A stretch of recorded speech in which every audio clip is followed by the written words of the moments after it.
श्री हरि ज्ञान सागर में आपका स्वागत है। क्या आपने कभी उस शक्ति का आह्वान किया है जो अंधेरे को चीरकर प्रकाश की किरण बनकर उभरती है?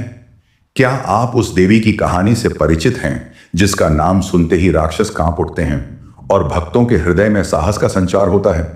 नमस्ते भक्तों और साधकों, श्री हरि ज्ञान सागर के इस पवित्र मंच पर आज हम नवरात्रि के 7वें दिन की गहन और रहस्यमयी कथा सुनाने जा रहे हैं जो मां कालरात्रि को समर्पित है। यह कथा सिर्फ एक कहानी नहीं बल्कि एक ऐसी आध्यात्मिक यात्रा है जो आपके मन को बांध लेगी और आपको मां के चरणों तक ले जाएगी। साथ ही हम मां कालरात्रि की पूजा विधि को भी विस्तार से जानेंगे जो आपके जीवन को शक्ति, साहस और समृद्धि से भर देगी। तो तैयार हो जाइए क्योंकि यह कथा और पूजा आपको शुरू से अंत तक मंत्रमुग्ध रखेगी। कई शताब्दियां पहले हिमालय की गोद में बसा था एक छोटा सा गांव, चंद्रपुर। यह गांव अपनी शांति, हरियाली और आपसी प्रेम के लिए जाना जाता था। गांव के बीच से बहती थी एक छोटी सी नदी जिसके किनारे बने मंदिरों में लोग रोज मां दुर्गा की पूजा करते थे। लेकिन एक रात जब आसमान में चांद काले बादलों की चादर से ढक गया, गांव में एक अजीब सी बेचैनी छा गई। रात के सन्नाटे में अजीब अजीब आवाजें सुनाई देने लगी, जैसे कोई भारी सांसें ले रहा हो, जैसे कोई भयानक शक्ति जंगल में छिपी हो। गांव वाले रात को अपने घरों में दुबकने लगे, फसलें नष्ट होने लगीं, लोग बिना किसी कारण गायब होने लगे और जंगल से आने वाली रहस्यमयी नीली रोशनी ने सबके मन में भय पैदा कर दिया। गांव के बुजुर्गों ने बताया कि यह सब उस प्राचीन मंदिर की वजह से है जो जंगल के बीचों बीच खड़ा था। मंदिर में मां कालरात्रि की एक विशाल मूर्ति थी, काले रंग की, हाथों में तलवार और खप्पर, आंखों में अग्नि की ज्वाला और चेहरे पर एक रहस्यमयी मुस्कान। लेकिन सालों से कोई उस मंदिर में नहीं गया था। लोग कहते थे कि जो भी वहां जाता है वह कभी लौट कर नहीं आता। गांव की एक युवती सावित्री ने इस अभिशाप को तोड़ने का संकल्प लिया। सावित्री नन्ही थी लेकिन उसका हौसला पहाड़ों से भी ऊंचा था। उसने बचपन से मां कालरात्रि की कहानियां सुनी थी, कैसे मां ने राक्षसों का नाश किया, कैसे वह अंधेरे में भी अपने भक्तों को रास्ता दिखाती हैं। नवरात्रि का 7वां दिन था और सावित्री ने ठान लिया कि वह मंदिर जाएगी और गांव को इस श्राप से मुक्ति दिलाएगी। रात का सन्नाटा, आसमान में तारे गायब और हवा में ठंडक। ऐसी थी वह रात जब सावित्री एक छोटे से मिट्टी के दिए की रोशनी लेकर जंगल की ओर चल पड़ी। गांव वाले उसे रोकने की कोशिश करते लेकिन उसने कहा, मां कालरात्रि मेरे साथ हैं, डर मुझे नहीं छू सकता। जंगल में पेड़ों की छायाएं नाच रही थीं, जैसे कोई उसे डराना चाहता हो। हवा में अजीब सी आवाजें गूंज रही थी, कभी हंसी, कभी चीख, कभी साएं साएं की ध्वनि। लेकिन सावित्री का मन अडिग था। वह मां कालरात्रि का मंत्र जपती रही। कई घंटों की यात्रा के बाद सावित्री मंदिर के विशाल द्वार पर पहुंची। मंदिर पुराना था लेकिन उसकी दीवारें आज भी अपनी भव्यता बयान करती थी। जैसे ही सावित्री ने मंदिर का द्वार छुआ, वह अपने आप खुल गया। अंदर का दृश्य देखकर उसकी आंखें फटी की फटी रह गईं। मां कालरात्रि की मूर्ति चमक रही थी, मानो वह जीवित हो। मूर्ति के पास एक प्राचीन शिलालेख था जिस पर संस्कृत में लिखा था, जो निर्भय हो वही मां का सच्चा भक्त है, जो अंधेरे से डरेगा वह कभी सत्य तक नहीं पहुंचेगा। सावित्री ने जैसे ही मूर्ति को प्रणाम किया, मंदिर में एक भयानक हंसी गूंजी। एक काला साया मूर्ति के पीछे से निकला। यह था राक्षस मघासुर, जिसने सैकड़ों साल पहले मंदिर को अपने कब्जे में ले लिया था। मघासुर ने गांव को श्राप दिया था कि कोई भी मां कालरात्रि तक नहीं पहुंच पाएगा। उसने सावित्री को डराने की कोशिश की, उसकी ओर आग की लपटें फेंकी और भयानक रूप दिखाए। लेकिन सावित्री ने डरने की बजाय अपनी आंखें बंद की और मां कालरात्रि का ध्यान किया। उसने मंत्र जपना शुरू किया, देवी कालरात्र्याय नमः। जैसे ही मंत्र की गूंज मंदिर में फैली, एक तेज रोशनी चारों ओर छा गई। मां कालरात्रि प्रकट हुई। उनके 4 हाथों में तलवार, खप्पर और वरमुद्रा। उनके बाल खुले और आंखें अग्नि की तरह जल रही थीं। मां ने मघासुर को ललकारा, रे दुष्ट, तूने मेरे भक्तों को कष्ट दिया, अब तेरा अंत निश्चित है। एक भयंकर युद्ध शुरू हुआ। मघासुर ने अपनी मायावी शक्तियों से मां पर हमला किया, लेकिन मां कालरात्रि की तलवार हर बार उसके प्रहार को विफल कर देती थी। आखिरकार मां ने अपने खप्पर से मघासुर का रक्त एकत्र किया और उसे नष्ट कर दिया। जैसे ही राक्षस का अंत हुआ, मंदिर में शांति छा गई। मां कालरात्रि ने सावित्री की ओर देखा और कहा, बेटी, तुमने साहस और भक्ति का परिचय दिया। तुम्हारा गांव अब हमेशा सुरक्षित रहेगा। सावित्री ने मां के चरणों में सिर झुकाया और गांव लौट आई। अगले दिन गांव वाले हैरान थे। जंगल की रहस्यमयी रोशनी गायब थी, फसलें फिर से हरी होने लगीं और गांव में शांति लौट आई। सावित्री ने सारी कहानी सुनाई और तब से चंद्रपुर में मां कालरात्रि की पूजा हर नवरात्रि के 7वें दिन भव्य रूप से होने लगी।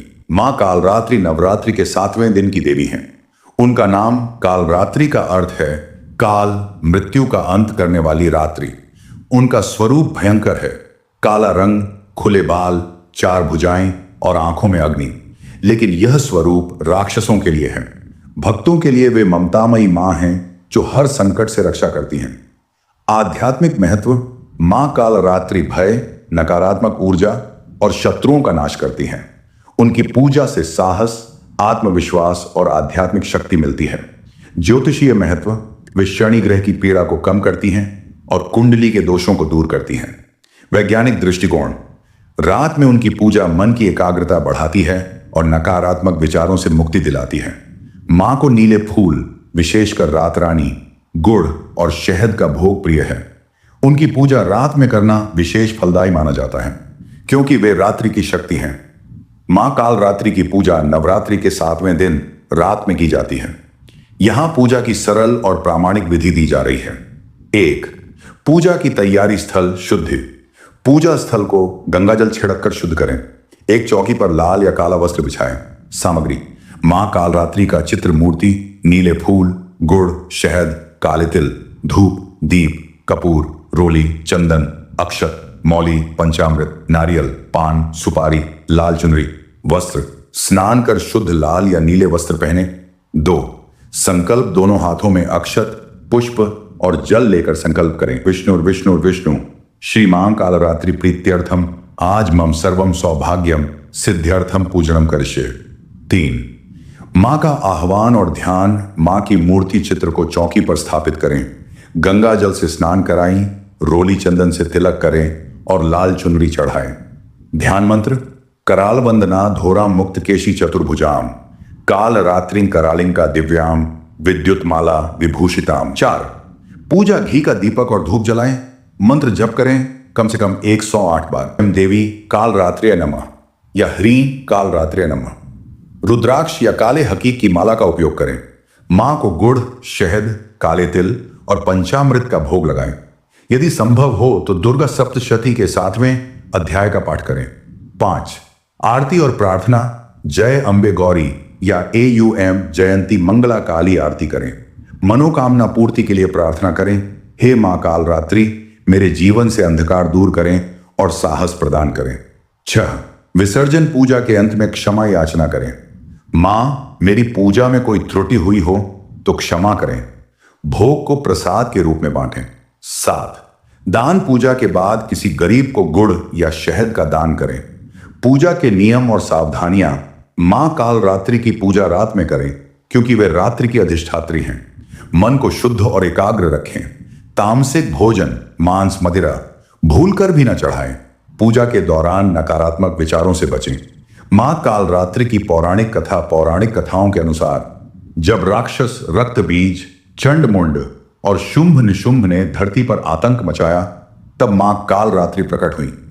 रक्तबीज की विशेषता थी कि उसका एक बूंद रक्त धरती पर गिरने से नया राक्षस जन्म लेता था। मां कालरात्रि ने अपने खप्पर में रक्तबीज का रक्त एकत्र किया और उसे नष्ट कर दिया। इसके बाद उन्होंने चंडमुंड और शुंभ निशुंभ का वध किया, जिससे धर्म की रक्षा हुई और भक्तों को अभयदान मिला। सावित्री जब गांव लौटी तो उसकी कहानी सुनकर गांव वाले मां कालरात्रि के प्रति श्रद्धा से भर गए। उन्होंने मंदिर को फिर से सजाया और हर नवरात्रि के 7वें दिन मां की पूजा शुरू की। सावित्री को गांव की रक्षक माना गया और उसका नाम अमर हो गया। मां कालरात्रि का आध्यात्मिक संदेश: मां कालरात्रि हमें सिखाती हैं कि सच्चा साहस और भक्ति ही वह शक्ति है जो हमें अंधेरे से बाहर निकालती है। उनका भयंकर रूप हमें यह बताता है कि बुराई का अंत करने के लिए कभी कभी कठोरता आवश्यक होती है, लेकिन उनके हृदय में ममता और करुणा भरी है। उनकी पूजा हमें न केवल बाहरी शत्रुओं से बल्कि हमारे अंदर के भय, अहंकार और अज्ञान से भी मुक्ति दिलाती है। अंतिम प्रार्थना श्री हरि ज्ञान सागर की ओर से हम मां कालरात्रि से प्रार्थना करते हैं कि वे आपके जीवन से हर अंधकार को दूर करें और आपको साहस, शक्ति और समृद्धि प्रदान करें। इस कथा और पूजा विधि को अपने जीवन में अपनाएं और मां कालरात्रि की कृपा से अपने मार्ग को प्रकाशित करें। जय मां कालरात्रि। क्या आप इस कथा से प्रेरित हुए? क्या आप मां कालरात्रि की पूजा करने जा रहे हैं? अपनी राय हमें जरूर बताइए और इस पवित्र ज्ञान को दूसरों तक पहुंचाएं। श्री हरि ज्ञान सागर के साथ बने रहें।